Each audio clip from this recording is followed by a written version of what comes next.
본 이야기는 전해 내려오는 야담을 바탕으로 재구성된 이야기로 사실 여부가 확인되지 않습니다.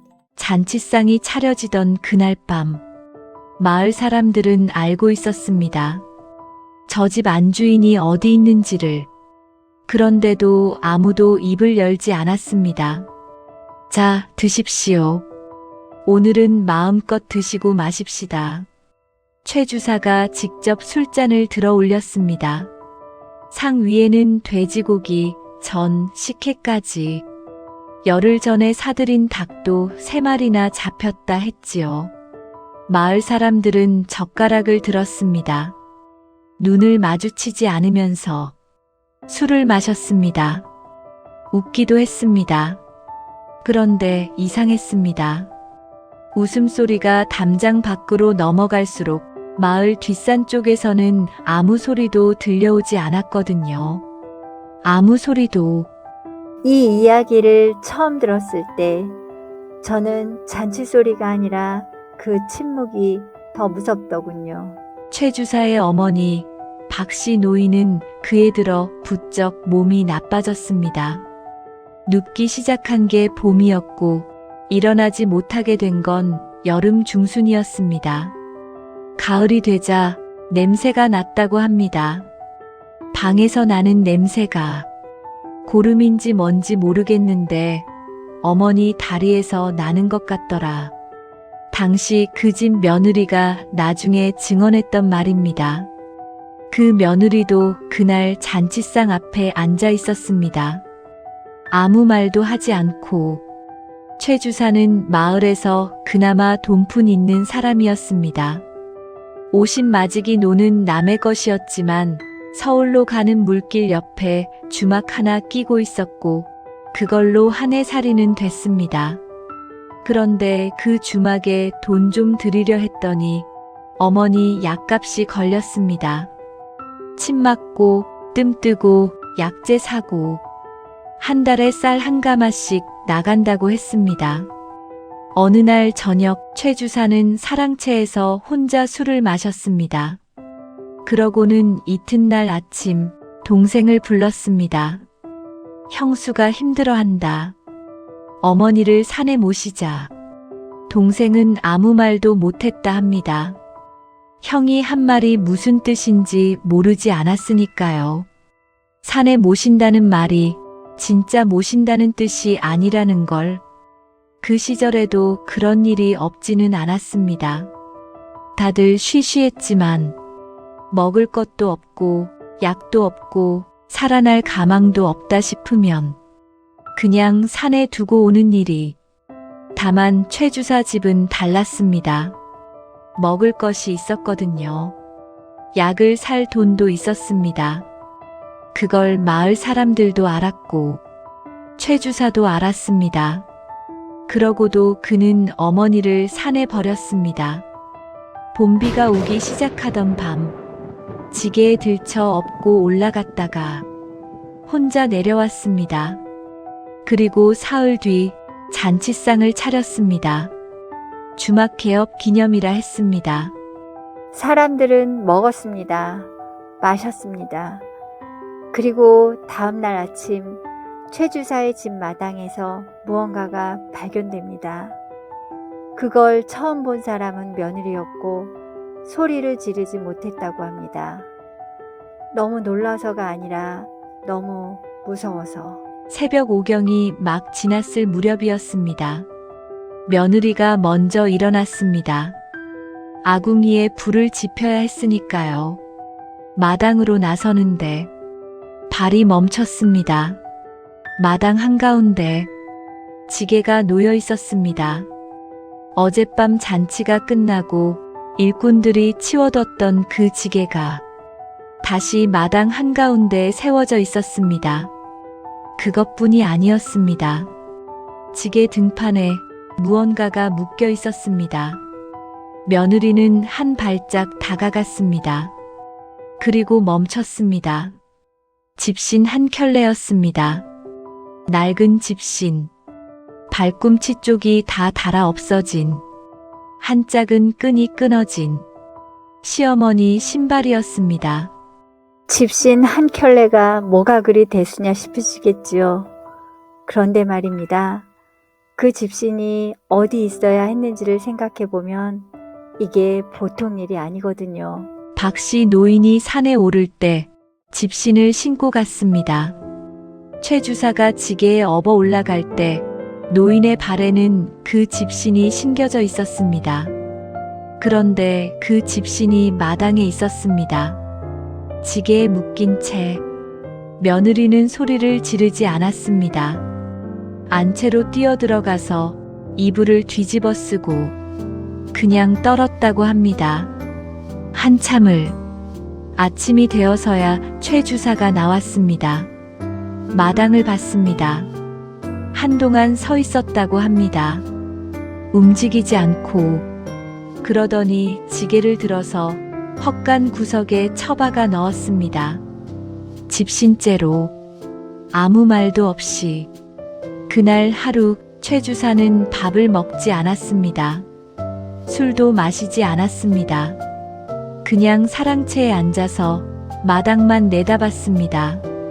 며느리는 부엌 밖을 나가지 않았고 동생은 집에 오지 않았습니다. 그런데 이웃집 담장 너머로 그날 아침 일을 본 사람이 있었습니다. 강포수라고 새벽마다 산에 오르던 사람입니다.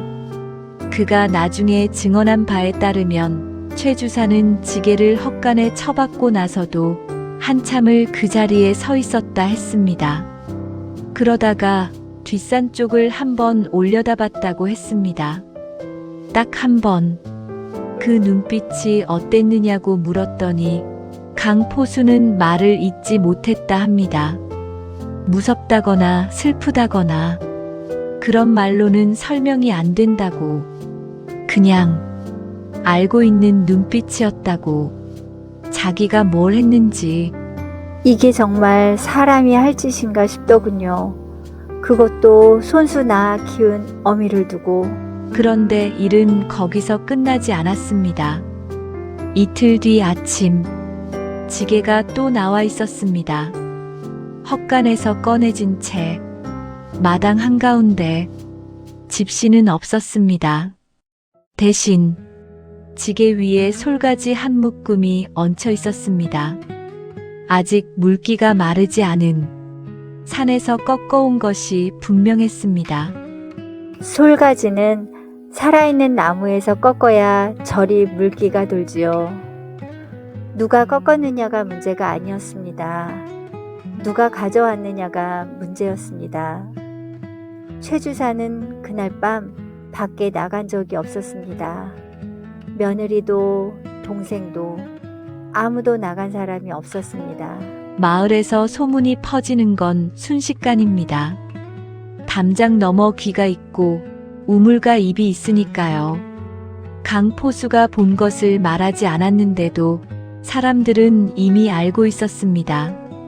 최 주사 집 마당에서 뭔가 발견됐다는 것을. 처음엔 그냥 떠도는 말이었습니다. 지게가 나와 있더래. 집신이 묶여 있었다더라.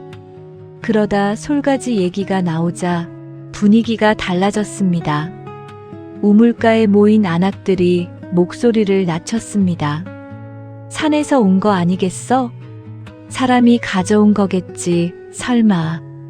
그럼 누가? 아무도 대답하지 못했습니다. 그 마을 뒷산은 예로부터 범이 나온다 했습니다. 늦가을엔 멧돼지도 내려왔고요. 새벽에 혼자 오르는 건 강포수 같은 사람들이나 하는 짓이었습니다. 그런데 솔가지는 산 것이었습니다. 꺾인 지 얼마 안 된. 기록을 살피다 보면 이런 이야기에서 가장 무서운 건 귀신이 아니더군요. 귀신인지 사람인지 모른다는 것. 그 불분명함이 더 오래 사람을 붙잡습니다. 사흘째 되는 날, 마을 이장 격인 조니 어른이 최 주사를 불렀습니다. 박참봉이라는 사람인데 나이는 70이 넘었지만 마을에서 목소리가 가장 큰 어른이었습니다. 자네 어머니 어디 계신가? 최 주사는 잠깐 눈을 내리깔았다 합니다. 그리고 말했습니다. 몸이 편찮으셔서 산 아래 친척집에 모셨습니다. 박참봉은 말없이 최 주사를 봤습니다. 한동안 어느 친척인가? 처가 쪽 먼 친척입니다. 공기가 좋아서 거기가 어딘고 조금 멀리 있습니다. 박참봉은 더 묻지 않았습니다. 다만 자리에서 일어나며 한마디를 남겼습니다. 어머니가 보고 싶으면 가봐야지. 멀어도 그 말의 뜻을 모르는 사람은 없었습니다. 최 주사도 집으로 돌아온 최 주사는 그날 처음으로 술을 마셨습니다. 낮부터 저녁 무렵 동생이 찾아왔습니다. 형, 사람들이 말이 많아. 내버려둬. 근데 형, 지게 얘기는 뭐야? 최 주사는 대답하지 않았습니다. 동생은 더 말을 잇지 못하고 그냥 앉아서 형 옆에서 술만 마셨다 합니다. 밤이 깊었습니다. 동생이 집으로 돌아갈 채비를 하는데 최 주사가 갑자기 말했습니다. 어머니가 살아계실 리 없어. 동생이 굳었습니다.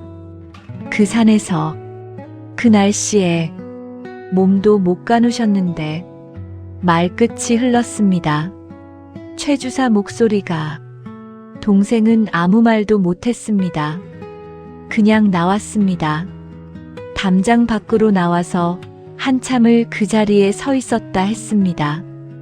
그런데 동생이 집으로 돌아가던 길 뒷산 쪽에서 바람이 한번 크게 불었습니다. 그 바람에 섞여 소리가 하나 들렸다 합니다. 동생은 그게 짐승 소리라고 했습니다. 나중에도 계속 그렇게 말했습니다. 짐승 소리라고. 그런데 그 소리를 듣고 동생은 뛰었다 합니다. 집에 닿을 때까지 한 번도 뒤를 돌아보지 않고 짐승 소리를 듣고 어른이 뛴다는 건 그 소리가 짐승 소리가 아니었다는 뜻이겠지요. 그리고 최 주사 집 마당에는 그날 밤 또 무언가가 놓였습니다. 그날 밤 놓인 건 밥 한 그릇이었습니다. 식은 밥, 뚜껑도 없이 마당 한가운데 놓인. 며느리가 아침에 발견했습니다. 그릇을 봤습니다. 집 안에 있는 그릇인지 확인했습니다. 맞았습니다. 부엌에서 쓰던 사발이었습니다. 며느리는 그 자리에 주저앉았습니다. 소리도 없이. 부엌 문은 잠겨 있었습니다. 그녀가 직접 걸어 잠갔습니다. 전날 밤에. 근데 사발이 나와 있었습니다. 최 주사를 깨웠습니다. 최 주사는 사발을 봤습니다. 집어들었습니다. 그리고 그냥 부엌에 도로 가져다 놨습니다. 며느리가 물었습니다. 어떻게 된 거예요? 최 주사는 대답하지 않았습니다. 어르신이 드시던 사발이잖아요. 최 주사가 돌아봤습니다. 그 말 다시 하면 친정으로 보낸다. 그게 끝이었습니다. 며느리는 그날부터 밥을 제대로 먹지 못했다 합니다. 뭘 삼킬 수가 없었다고. 목이 막혀서. 무서운 건 귀신이 아니었습니다. 무서운 건 최 주사였습니다. 알면서도 덮으려는 사람이 모르는 척하는 귀신보다 더 무섭지 않겠습니까? 나흘째 밤, 최 주사는 잠을 자지 않았습니다. 사랑채에 등잔을 켜두고 마당이 보이는 쪽으로 앉아서 밤새 지켰습니다. 새벽 4경쯤 마당에서 소리가 났습니다. 발소리는 아니었습니다. 끌리는 소리였습니다. 무언가가 바닥을 긁는 것 같은. 최 주사는 문을 열지 않았습니다. 등잔 심지를 더 돋웠습니다. 그러고는 눈을 감았습니다. 소리는 한 번 더 났습니다. 그리고 멈췄습니다. 날이 밝아서야 최 주사가 마당으로 나왔습니다. 아무것도 없었습니다.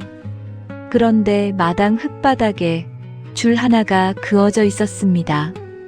손가락으로 긁은 것 같은 가늘고 깊은 줄이 헛간 쪽에서 시작해서 우물 옆까지 최 주사는 그 줄을 따라 시선을 움직였습니다. 천천히 우물 앞에 서서 안을 들여다봤습니다. 아무것도 없었습니다. 물만 있었습니다. 그런데 물 위에 뭔가 떠 있었습니다. 흰 머리카락 몇 올이. 최 주사는 그 자리에서 뒤로 물러섰습니다. 한 발, 두 발. 그러더니 그냥 사랑채로 들어가서 문을 닫았습니다. 그날 이후 최 주사는 우물물을 쓰지 않았습니다. 밥도 먹지 않았습니다. 물도 마시지 않았습니다. 며느리가 가져다 놓은 밥상을 문 밖에 그냥 뒀습니다. 손도 대지 않고 사흘이 지났습니다. 동생이 다시 찾아왔을 때 최 주사 얼굴이 반쪽이 돼 있었다 합니다. 뺨이 꺼지고 눈이 퀭하고 동생이 물었습니다. 형, 밥은 먹었어? 최 주사는 대답 대신 동생 손을 잡았습니다. 꽉. 그러더니 말했습니다. 나 산에 다시 올라가야겠어. 동생이 굳었습니다. 왜? 확인해야 해. 뭘? 최 주사가 천천히 말했습니다. 어머니가 거기 계신지. 동생은 그 말을 듣고 한참 후에야 입을 열었습니다. 형, 응. 무서우면 그냥 가서 모셔와. 최 주사는 대답하지 않았습니다. 모셔온다는 말이 저리 어려운 사람이 있습니다. 버린 것을 인정해야 하니까요. 그게 죄인지 약함인지 저도 잘 모르겠습니다. 다만 그날 밤 최 주사는 혼자 산에 올랐습니다. 최 주사가 산에 오른 건 해가 완전히 지고 나서였습니다. 동생이 말렸습니다. 낮에 올라가. 왜 밤에 가? 낮엔 못 가겠어. 왜? 사람들이 보면 안 돼. 그 말에 동생은 더 막지 못했습니다. 최 주사는 등잔 하나 들고 뒷산 길을 올랐습니다. 그 길을 알고 있었습니다. 직접 올라갔던 길이니까요. 어머니를 지게에 업고 오르던 그 길. 그 길을 혼자 다시 오른다는 게 어떤 기분이었을지 저는 감히 상상도 못하겠더군요. 산중턱에 바위 하나가 있었습니다. 넓적하고 평평한 바위. 최 주사가 어머니를 내려놓은 곳이었습니다. 그 바위 앞에 섰습니다. 등잔을 들어 올렸습니다. 아무도 없었습니다.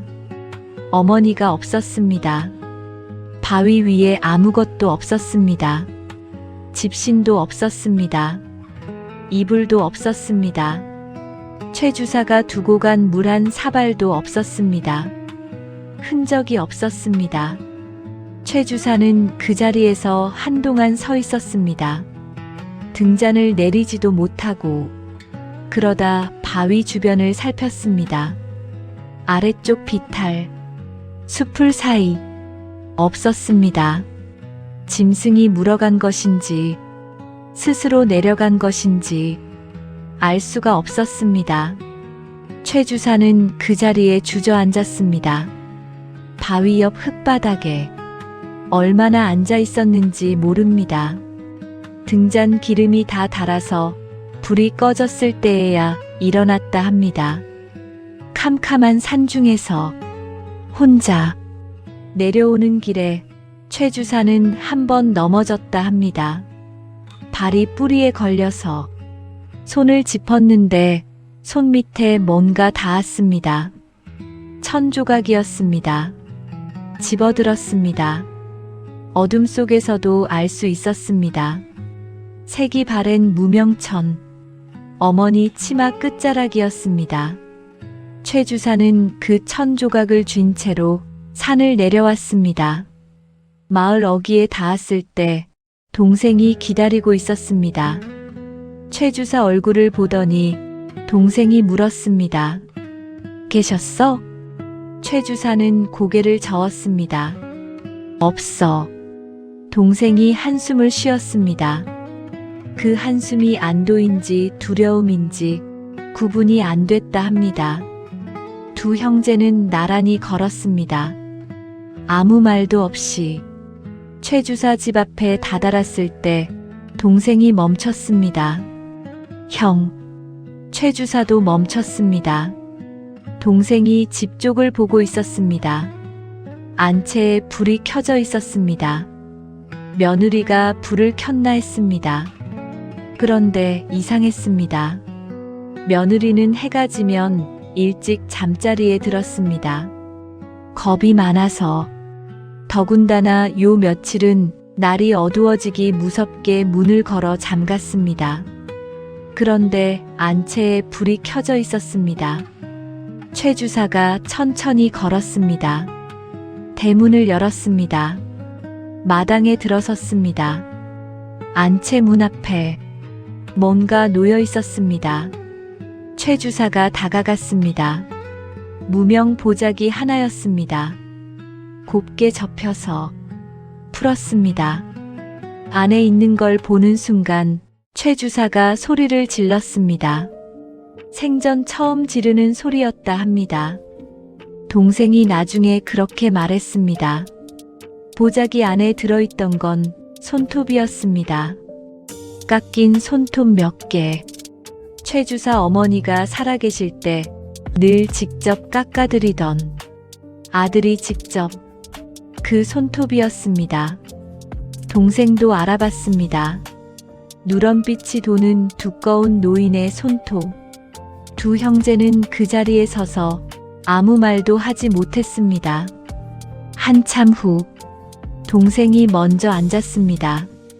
마당 흙바닥에 그냥 최 주사는 서 있었습니다. 보자기를 손에 쥔 채. 그러더니 천천히 무릎이 꺾였습니다. 주저앉았습니다. 소리는 없었습니다. 어깨만 흔들렸습니다. 이게 귀신의 짓인지 사람의 짓인지 그 마을에서도 끝내 결론을 내리지 못했다 합니다.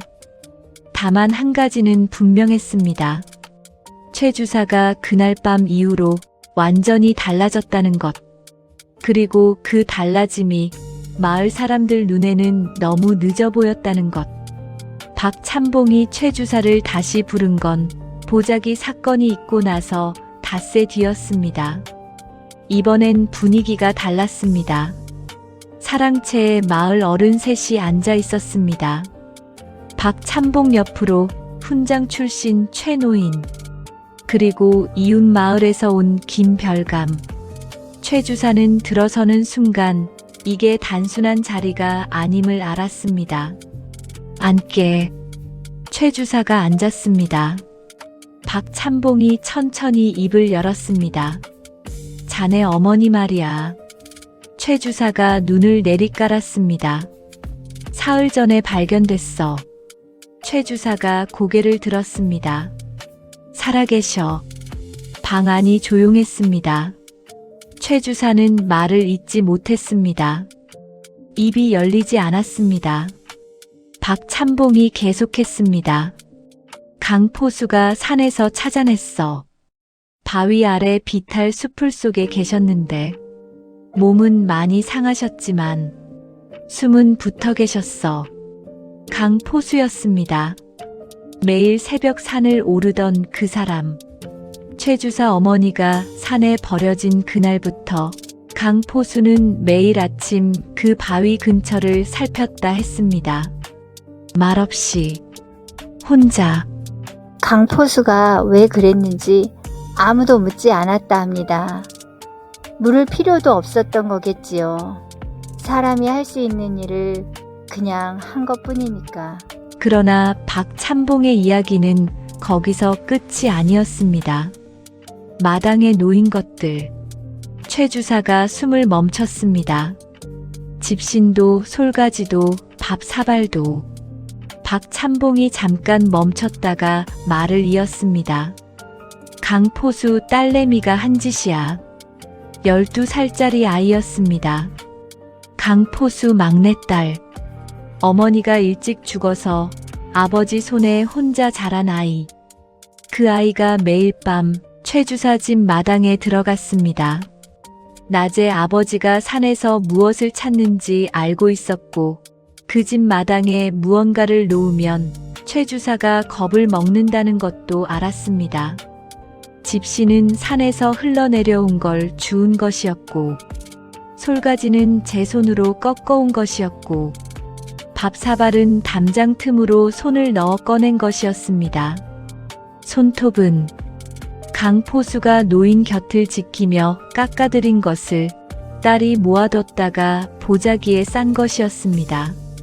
최 주사는 그 말을 듣는 내내 고개를 들지 못했습니다. 박참봉이 말했습니다. 12살짜리 아이가 밤마다 남의 집 마당을 드나들었어. 어미 버린 집 아들한테. 그 어미가 아직 살아있다는 걸 알리려고. 방 안이 또 조용해졌습니다. 김별감이 낮게 말했습니다. 부끄러운 줄 알아야지. 그 말이 최 주사 가슴에 박혔습니다. 칼처럼. 최 주사는 그 자리에서 두 손을 바닥에 짚었습니다. 이마가 바닥에 닿았습니다. 아무도 말리지 않았습니다. 박참봉이 천천히 일어서며 말했습니다. 어머니, 지금 강포수 집에 계셔. 가서 모셔와. 딱 그것뿐이었습니다. 벌을 내리지도 않았습니다. 관아에 고하지도 않았습니다. 그냥 그 말 한마디. 그게 어떤 벌보다 무거웠을 겁니다. 12살 아이가 밤마다 그 집 마당을 드나들었습니다. 무서웠을 겁니다. 개도 있었고 어둠도 있었습니다. 그래도 갔습니다. 어른이 못한 일을 아이가 했습니다. 그것도 남의 집 어미를 위해서. 최 주사가 강포수 집 앞에 선 건 그날 오후였습니다. 동생도 데려갔습니다. 지게도 가져갔습니다. 문 앞에서 한참을 서 있었다 합니다. 노크를 못하고 강포수가 먼저 문을 열었습니다. 두 사람이 눈이 마주쳤습니다. 강포수는 아무 말도 하지 않았습니다. 그냥 옆으로 비켜섰습니다. 들어오라는 뜻이었습니다. 최 주사가 들어섰습니다. 방문 앞에 섰습니다. 손이 떨렸습니다. 문을 열었습니다. 어머니가 누워 계셨습니다. 얼굴이 반쪽이 됐습니다. 뺨이 다 꺼지고 입술이 트고 손등에 긁힌 자국이 가득했습니다. 그래도 숨을 쉬고 계셨습니다. 최 주사가 방 안으로 들어갔습니다. 무릎을 꿇었습니다. 어머니 손을 잡았습니다. 노인이 눈을 떴습니다. 천천히. 초점이 맞는데 시간이 걸렸습니다. 아들 얼굴을 보더니 아무 말도 하지 않았습니다. 그게 더 무거웠습니다. 욕을 하셨다면 차라리 나았을 겁니다. 울기라도 하셨다면. 그런데 아무 말도 안 하셨다는 게 그 침묵이 어떤 말보다 깊었을 거라는 생각이 들더군요. 최 주사가 말했습니다. 어머니, 집에 가십시다. 노인은 눈을 감았습니다. 대답이 없었습니다. 최 주사가 다시 말했습니다. 잘못했습니다. 그 말이 나오는데 꽤 오래 걸렸다 합니다. 목이 막혀서. 노인은 그래도 한동안 눈을 뜨지 않았습니다. 그러다 손가락이 움직였습니다. 최 주사 손을 쥔 아주 약하게. 그것뿐이었습니다. 동생이 밖에서 지게를 들고 기다렸습니다. 강포수가 어머니를 등에 업어 나왔습니다. 최 주사가 아니라 최 주사가 받으려 하자 강포수가 말했습니다. 내가 모실게요. 짧은 말이었습니다. 그런데 그 안에 많은 게 들어 있었습니다. 최 주사는 옆에서 걸었습니다. 어머니 손을 잡고 그렇게 마을을 지나갔습니다. 마을 사람들이 봤습니다. 나와서 보는 사람도 있었고 담장 너머로 보는 사람도 있었습니다. 아무도 말을 걸지 않았습니다. 박참봉 어른만 대문 앞에 서 계시다가 일행이 지나칠 때 말없이 고개를 끄덕였습니다. 그 고갯짓이 무슨 뜻인지 최 주사는 알았습니다. 집에 들어서자 며느리가 방을 치워놓고 기다렸습니다. 따뜻하게 이불도 펴두고 죽도 끓여놨습니다. 어머니를 눕혀드렸습니다. 강포수가 돌아가려 하자 최 주사가 붙잡았습니다. 은혜를 어떻게 갚아야 할지 강포수가 손을 저었습니다. 갚으실 분이 따로 있습니다. 그 말을 남기고 나갔습니다. 최 주사는 그 말 뜻을 한참 후에야 깨달았다 합니다. 딸아이, 12살짜리. 이튿날 아침 최 주사는 쌀 2가마를 강포수 집 앞에 내려놨습니다. 강포수 딸이 마침 마당에 있었습니다. 최 주사가 아이 앞에 무릎을 꿇었습니다. 아이가 놀라서 물러섰습니다. 고맙다. 딱 그 말만 했습니다. 아이는 아무 말도 못했습니다. 고개만 숙였습니다. 최 주사가 일어서서 돌아가는 뒷모습을 아이가 오래 바라봤다 합니다. 어른이 아이 앞에 무릎을 꿇는 일이 그 시절에 흔한 일은 아니었습니다. 그게 진심이었는지 체면을 차린 것인지 저는 모릅니다. 다만 그 아이가 그 뒷모습을 오래 봤다는 건 뭔가를 느꼈다는 뜻이겠지요. 박씨 노인은 그 겨울을 넘겼습니다. 봄이 왔습니다. 마당에 볕이 들었습니다. 노인은 텐마루에 나와 앉기 시작했습니다. 다리가 아직 온전하지 않아서 며느리가 부축해 나왔지만 그래도 나왔습니다. 최 주사는 매일 아침 어머니 옆에 앉았습니다. 말을 많이 하지는 않았습니다. 그냥 앉아 있었습니다. 노인도 말을 많이 하지 않았습니다. 그냥 볕을 쬐었습니다. 그 둘 사이에 어떤 말이 오갔는지 아무도 모릅니다. 며느리도 가까이 가지 않았다 했으니까요. 다만 한 가지, 어느 날 아침 며느리가 죽상을 들고 나오다가 봤습니다. 노인이 최 주사 손등을 쓰다듬고 있었다고. 아무 말도 없이. 그게 용서였는지 그냥 손이 거기 있어서 잡은 것인지 며느리는 그냥 돌아서서 부엌으로 들어갔다 합니다. 강포수 딸은 그 이듬해 최 주사 집에서 밥을 얻어먹는 사이가 됐습니다. 자주 드나들었다고. 노인이 그 아이를 좋아했습니다. 옆에 앉히고 머리를 쓰다듬어 줬다 합니다. 아이도 싫어하지 않았습니다. 그게 이 이야기에서 가장 따뜻한 대목입니다. 박씨 노인은 그로부터 2해를 더 사셨습니다. 2해 동안 뒷산에는 아무 일도 없었습니다. 마당에도 아무것도 놓이지 않았습니다. 노인이 돌아가신 날 마을 사람들이 많이 왔습니다. 최 주사는 상주 자리에 앉아서 조문객을 맞았습니다. 강포수도 왔습니다. 딸도 데려왔습니다. 아이는 노인 앞에 절을 했습니다.